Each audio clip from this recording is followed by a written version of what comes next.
Every house is home to millions and millions of invisible bugs. I had decided to get rid of the ones in my house, but I needed to know which ones I had and how many there were.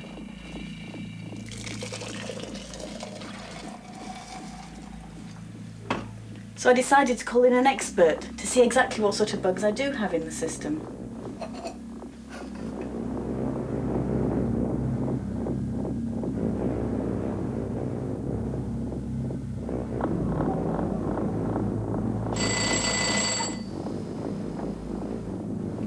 And this expert's name was Frank Burnett. I'm pleased you made it, Frank, because I'm hoping you're going to help me find some bugs today. Well, they're not that easy to find, because they're very, very small, but they are absolutely everywhere. Like even here. I didn't think the house was that bad. Oh, yeah. In any house, you'll find loads and loads and loads of bugs. Like, for example, viruses, bacteria, and algae, and fungi. And they can live anywhere in the world, from the deepest of the oceans to the very top of Everest. In fact, there'll be a load of them on that piece of flat. And their story began back in the mists of time. In fact, millions of years ago, when the world was a very different place, with no life on it at all. Just storms and clouds of gas.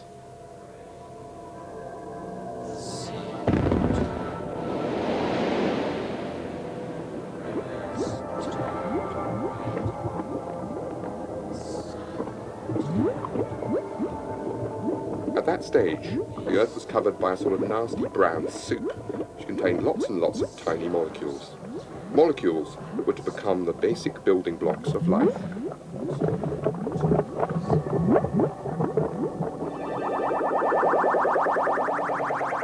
Now, gradually, these molecules became joined together. And these new larger molecules then grouped themselves together to become the very first living things, eventually developing it into minute bugs or microbes. Okay, let's get down to hunting some bugs, eh? I'll get my kit out here. Now, where shall we start? Now, why don't we start in your bin? That's always a good place to have a quick look. Hold on, what's in here? I don't think I want to know. I think it's rotten lettuce, but something's got at that already. Milk carton. That'll have a lot of bacteria on it, but it's got other things on it too. It's a bit dirty. Ah, here we go. Let's have a just bit off this bit of toast. Oh, we've got it here. Here we go. Quickly lift the top of the plate like that and just draw it across the surface of the agar like that and put the lid on quick. Gotcha.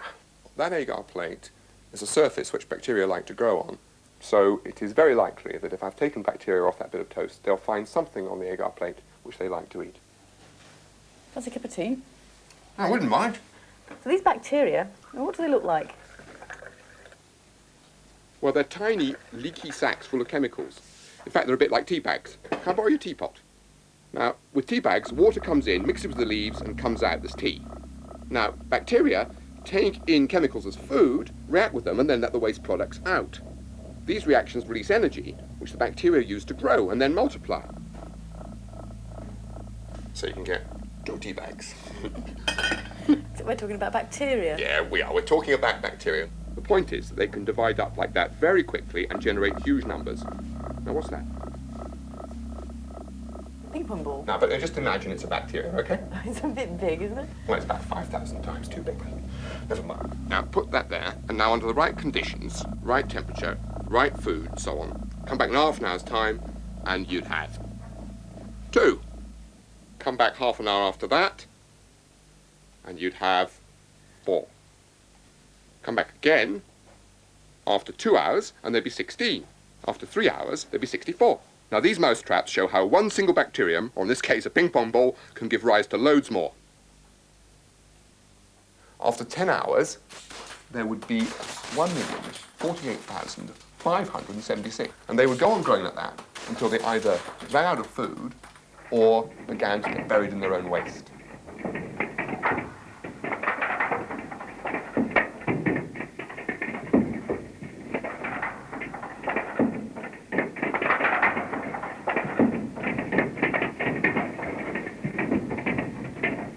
That process continues for any length of time, you've got bacteria all over the world. Now then, if they're all over the world, I'm not going to be able to get rid of them, am I? No, but you wouldn't want to. Most of them do brilliant things. Take your garden, for example. Out there every autumn, leaves fall, and somehow over the winter they disappear. Well, they don't just disappear. In fact, they're eaten by microbes. Microbes break them down into the basic chemicals the leaves were made from in the first place. So what's so special about those basic chemicals? Well, there's only a few types of basic chemical molecules which go to make up every living thing. In fact, they're like the building blocks of life, and it's all in the way that they're put together. It's a bit like Lego, really. You have a limited range of pieces which you can build into all sorts of things.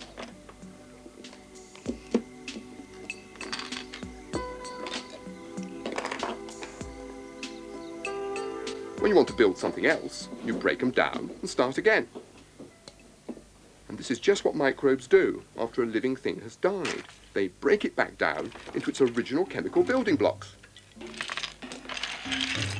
So they just help to recycle everything? Yes, and that's exactly what's happening in your garden. Microbes break down dead plants into this, compost. It may look like mud, but actually it's a sort of mishmash of chemical building blocks which you put back on the garden to actually help new plants to grow.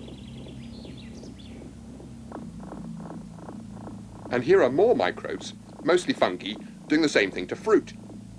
Eventually, when they've broken it all down, it'll end up like this.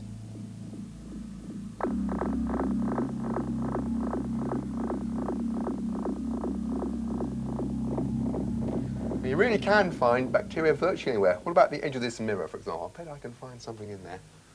Let's get that onto that plate. Oh. Hello. Yeah, she does live here. Oh, that sounds good. A microbial picnic. Right. Yeah. Bring things that are appropriate. Okay, I'll tell her. She'll be along. Bye. That sounds strange. A microbial picnic. Does that mean I have to eat microbes? Not quite. Microbes actually make plenty of things for us to eat. Let's have a look in your fridge. Now, have you got any cheese? Yeah, here's some. How about this? Yeah. There's a lot of microbial activity in there. You can see it, can't you, from here? In fact, you can smell it from here. Yeah, we'll take that anyway. That's the cheese. Now, is anything else? How about this yogurt? Yeah, that's made by a bacteria called lactobacillus. What about bread? Well, bread is made using yeast, which is a fungus, so bread's okay as well. Another thing which yeast makes is alcohol, so beer's definitely part of the microbial picnic because it's a product of microbial action. So take some along. The picnic had been arranged by Dr. Shani Barja, and on the way he wanted me to go on a sort of magical mystery tour into the darker side of microbes. I don't know why he sent me here. I mean, what's this got to do with bacteria? I seemed to be on a journey through time. The date was going backwards. And now, if you'd like to proceed to your time car, your journey can continue.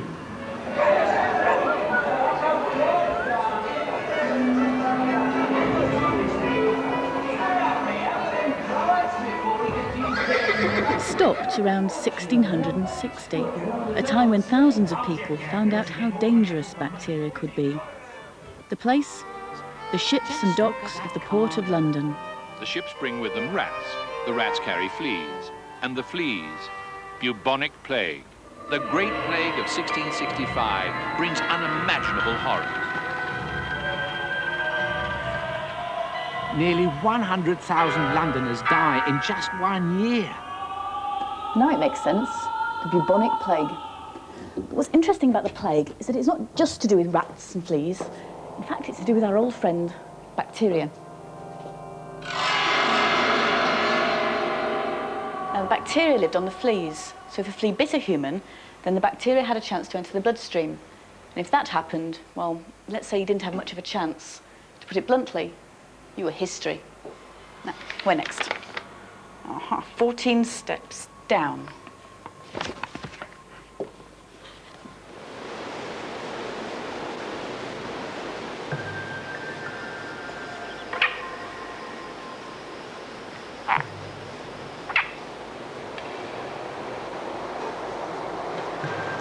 Aha! The next stage in the jigsaw, the sewers. A few hundred years after the plague came another killer disease, cholera. Again, Cholera was caused by bacteria, but this time it lived on this stuff. Human excrement. All this waste is pretty horrible, but 200 years ago it was even worse. So many people were coming into the cities, waste became a real problem. There were no sewers like these, so it actually ran down the street, filled ditches and flowed into the rivers. The smell must have been appalling. I wonder who that could be. There was so much sewage running down the streets that the smell became unbearable. So they roofed all the ditches over. It still flowed down into the rivers, which meant that in London the Thames itself became full of sewage. That was particularly bad because that's where all the drinking water came from too. So at the beginning of the last century, people were drinking water full of this stuff. And of course that's where the bacteria were that caused cholera. At one stage, cholera was killing 1,000 people every week. Nobody knew what caused it, so nobody knew how to stop it.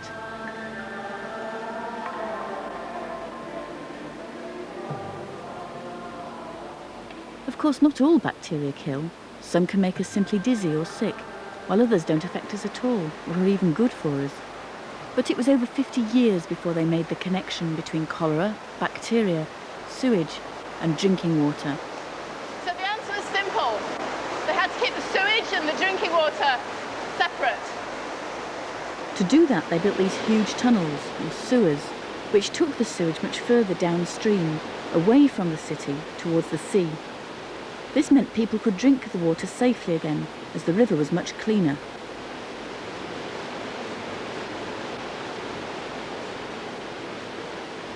These days, we can't just pour sewage straight into a river. We have to treat it first.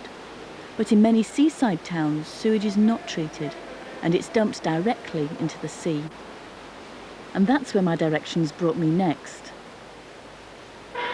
At last I could take a breath of fresh air, and I set off to meet a man called Hines, Chris Hines.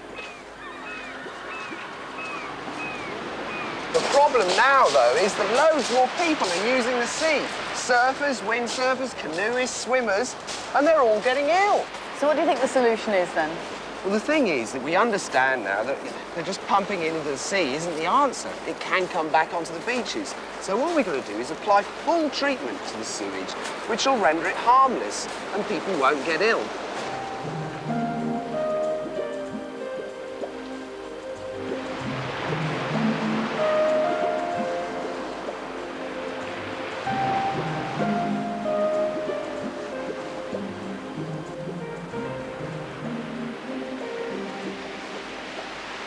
Further along the beach was Sheila from the National Rivers Authority, which keeps an eye on all kinds of water, not just rivers, but the sea as well. What are you doing here? We're sampling the beach, the bathing waters. We're looking for evidence of sewage contamination. And we're doing that because there is a possibility, if there's sewage in the water, that there might be more dangerous bacteria there, which will do people harm. Now then, so what's this bottle for? I'm going to fill this up with seawater from the edge of the beach. And we're looking to see how many bacteria are actually in this amount of water. And what sort of levels would you expect to find on this beach? Well, this beach has actually failed in the past, so that it could vary. And it's actually been up to about 20,000, and that's double the amount that is allowed in that amount of water. That's a lot. It is a lot of bacteria, so we'll just see what we can find today. Why would this beach be particularly bad? Well, there's a storm overflow, so that under very heavy rain conditions, the sewage actually comes straight onto the beach.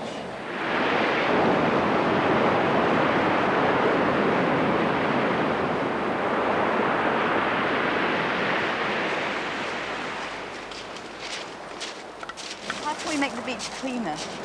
Well, they're actually going to put a long sea outfall further out to sea.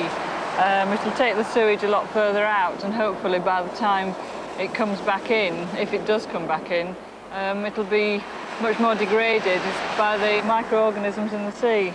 Is this the ideal solution then? Now, if you want to see the ideal solution, I suggest you go to a sewage treatment works. I'll do that. Thank you very much. Okay, pleasure.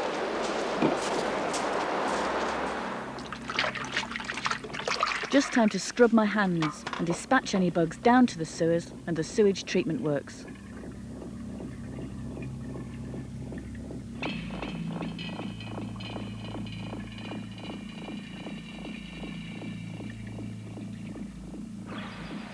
This is the inlet to the treatment works where all of the flow comes in. This is the waste from your toilets, from your kitchen sink, from the bath, from everything.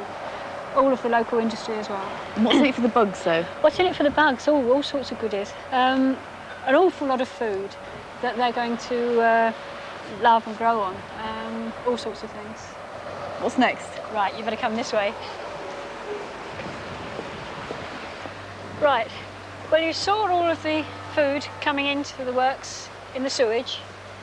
What we've done is to mix that with bacteria of our own, and because the bacteria we're using want oxygen, we're bubbling air through the mixture. This is the bacteria? These are the bacteria. So what we've got the bacteria, we've got the food, and we're bubbling air through so that they can live and survive. How long does the bacteria take in here? It takes about 6 hours to move all the way down the lane. They just flow down slowly. And in that time, the bacteria will eat all of the food and nutrients in the sewage. An artificial process, it seems, yeah? Not really. All we're doing is speeding up and intensifying the process that would normally happen naturally.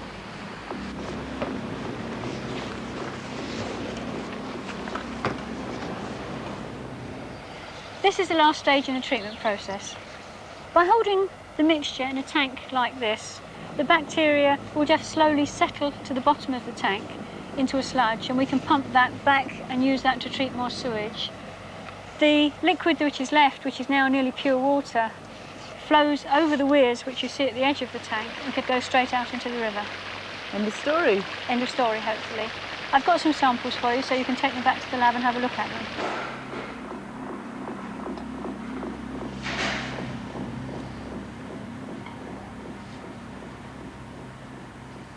In the lab, they can grow the bacteria in agar dishes into big groups or colonies, which look like this.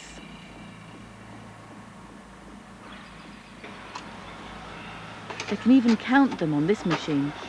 Our sample showed up 2,064 microbes of different types. But to see what they actually look like, you need something much bigger. This is a scanning electron microscope, which can magnify microbes thousands of times.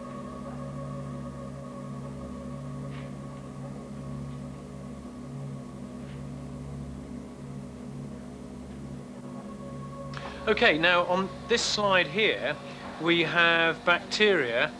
All the long strings and round blobs are bacteria growing on the surface of the filter.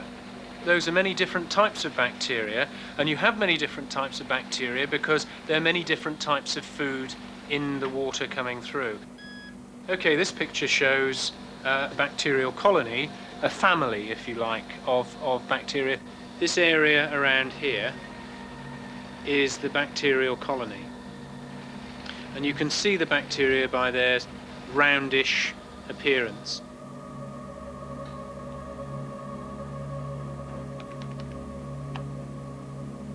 Oh, now here we are. This is a little parasite that gets into water. It's called Cryptosporidium. Now we know it's Cryptosporidium because it's about 5 microns in diameter. It's got a little crease down the side of it that we call a suture line. Now, if we drank that water that little parasite was in, it'll get into our intestines and then get into the cells that line the wall of our intestine, and that's where it'll start to grow and reproduce. Now, in doing so, it'll cause us to have diarrhea because it disrupts the normal functioning of how your tummy works. And talking of tummies, I was late for that picnic. It was time to get back to the beach. Did you make it? How are you? I'm fine, and what a trip, eh? It was really interesting. And there he was, the man who'd invited me on the picnic, Dr. Shaney Barja. Let's go for a nice spot, right? He had lots more ideas about what should be in a microbial picnic. I'd brought useful things that microbes make for us to eat, like the cheese, the yoghurt, and the bread. Those are good products of microbial action, but there are others I'd like to show you. Shaney wanted to show me the things that microbes themselves ate. Sewage, old bread, even damp washing. A range of things that But these microorganisms microbes, he explained, can cause problems. The problem is waste products are produced by these microbes, which can be harmful to us if we take in contaminated food or contaminated water. If the bacteria gets into our bloodstream, it's like setting up a little chemical factory, pouring out poisons into our blood, interrupting the messages that keep our body working properly. We normally use our eyes and ears to show which way up we are and which way we're looking. Are you right, Ellen? Yeah, I'm fine. If these two signals don't agree, the brain gets confused and we become nauseous. And eventually we're going to be sick. All this talk of feeling sick was making me feel a bit strange. I reckoned it was time for me to head for home, to see how Frank was getting on with his bug hunt.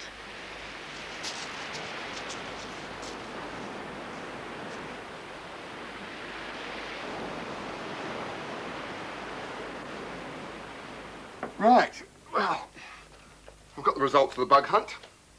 It's quite interesting, really. I found pseudomonads. That was in your bin. And I think it probably came off some earth, maybe some potatoes or something that had been put in the bin, potato peelings.